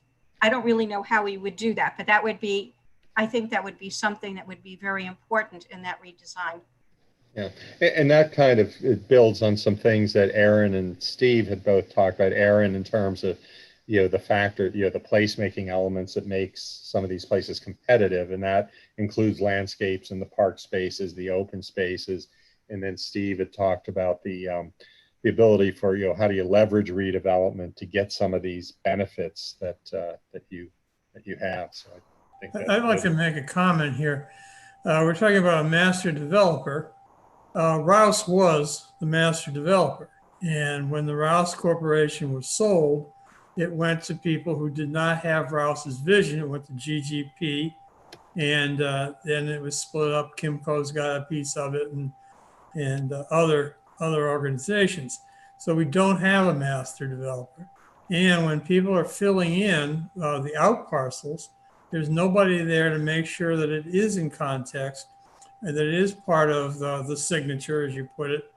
And so we really have a problem here, that we have an area we call Columbia, but big chunks of it aren't under a master developer. And what we really need is some kind of a super organization here that will be responsible for all of the property within this territory. And the county's not interested in it. The developers, no longer have that idealism that Rouse had, and we need some controls. And we need to define what Columbia is, and make sure that any future development within Columbia follows some kind of a master developer plan. And one other thing I want to mention.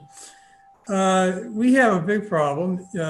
Oakland Mills, for example, does have the lowest income, and that is because a lot of low-income housing was packed into some of the old villages. And then when the new villages were created, they were set up in such a way as to keep low-income housing out of it. And developers have this loophole called in lieu funding, where if they don't want to put in low-income housing or mixed-income housing, they pay a fee. And the money goes someplace, but it doesn't end up in the things that need to be done getting done. So these are some issues. Let me I want to clarify a little bit the use of the term master developer. And when I was using it for Gateway, what I actually meant was once the sort of master developer is somewhat, the land ownership has been disaggregated, okay, which is what you've been talking about here. The master developer ends up being the entity that owns the most land in an area. So in the case of Gateway, the master developer for the Gateway project would be whichever entity owns most of the land, and then they would aggregate other parcels of land, and then they would become the master developer of that particular project. And, Well, and in that the could case be of the case Gateway, as there were- projects sort of go down the road and land ownership gets disaggregated. in the case of Gateway, Howard Hughes was the major property owner, and they controlled the covenants, and they did it in such a way as to prevent competition with the Crescent. And they were pretty selective about which covenants they enforced as a result of that. Again, we need a disinterested party that is, supervising the overall structure of what Columbia is. Yeah, so Jenny, you've had your hand up I'm sorry, I can't see the hand, or for some reason, I'm a co-host and I don't see the hand raised, but you had. She hasn't had her blue hand up. I didn't realize she was just using her physical hand. Oh, okay, sorry, I don't have your face in front of me, so Sorry, sorry. I can't find my blue hand. I lost it someplace. I can't find it. At any rate, real quick, when I was talking about employment centers, I was not just referring to Gateway. I was referring to, we have several of them, and right now they're being developed piecemeal. And what I was trying to say in terms of a master planner, it could also be the county doing a sectional plan on, say, Oak Ridge or Guilford or Gateway, working with the owners there and coming up with a very creative, innovative way to do something that'll last the next 50 years, okay? In terms of Oakland Mills, real fast, until you get somebody that's gonna buy the apartment complexes and the village center, you're gonna have problems doing anything different because the whole thing needs to be reinvented. And we had talked about a sports complex there. That would be something different. That's it. Great. All right, well, it's a little after 9. So I think we want to wrap up a bit. We're going to have, thanks, this was a lot of good discussion. I know everyone was chomping at the bit to talk about the redevelopment, and the next session that we will have is on the 22nd of September. We'll be talking about transportation and governance strategies. I think some of the things we talked about tonight come into governance as well. Steve, Ori, or Ann, do you want to add any other notes? Well, I just want to make sure that Tom, you're taking the notes, and I know you need 5 hands to do what you're doing. But the last comment I've found very interesting, and that is, I think we've ended up on really helping define the dilemma, right? What is the dilemma? And the dilemma has it's an octopus. It's got a bunch of tentacles. One of them is we've got disaggregated ownership in areas that have challenging economic value, which makes it difficult to redevelop. And then, but one of the opportunities is what you're calling a sector plan. Where I come from, we call it a specific plan or a feature plan. But it becomes a tool by which on the public sector side, you can come in and do a more precise planning and visioning process, and use that to create incentives and help motivate landowners and developers to move in the right direction. And so I just want to make sure we get that in the notes as something to circle back around and talk about more when we get into our synthesis sessions. And the other note I'm going to make, and it might be somewhat controversial here, I brought it up earlier, and that is when master plan communities get to the point of frustration that the local county jurisdiction isn't necessarily taking the care or the motivation to, in their best interests, they incorporate. And that's when you look at number of large scale master plan communities, and they get to a point and they become a city, and they take their future into their own hands. And I learned before the meeting that one of the reasons you all haven't done that is because there was an age-old promise that would not happen here in Columbia, and made by Rouse at the origination of the community. But that's often what happens, and you'll see Rancho Santa Margarita, Irvine. There's dozens of master plan communities across the country that only way they could achieve their goals was to become a city. Right. Well, thanks for that. And we do have that point on here about the sector plans. I think that's a very important point. I'm glad you brought that up, Jenny. We're going to wrap. As always, send any additional questions or thoughts to Kristen. She'll forward them. We're making time to address. We're going to collect all of them. That since the topics are also interrelated, and we'll be addressing them in one of the future meetings where we have a little more time to do that. So thank you everyone for your time tonight. Good comments.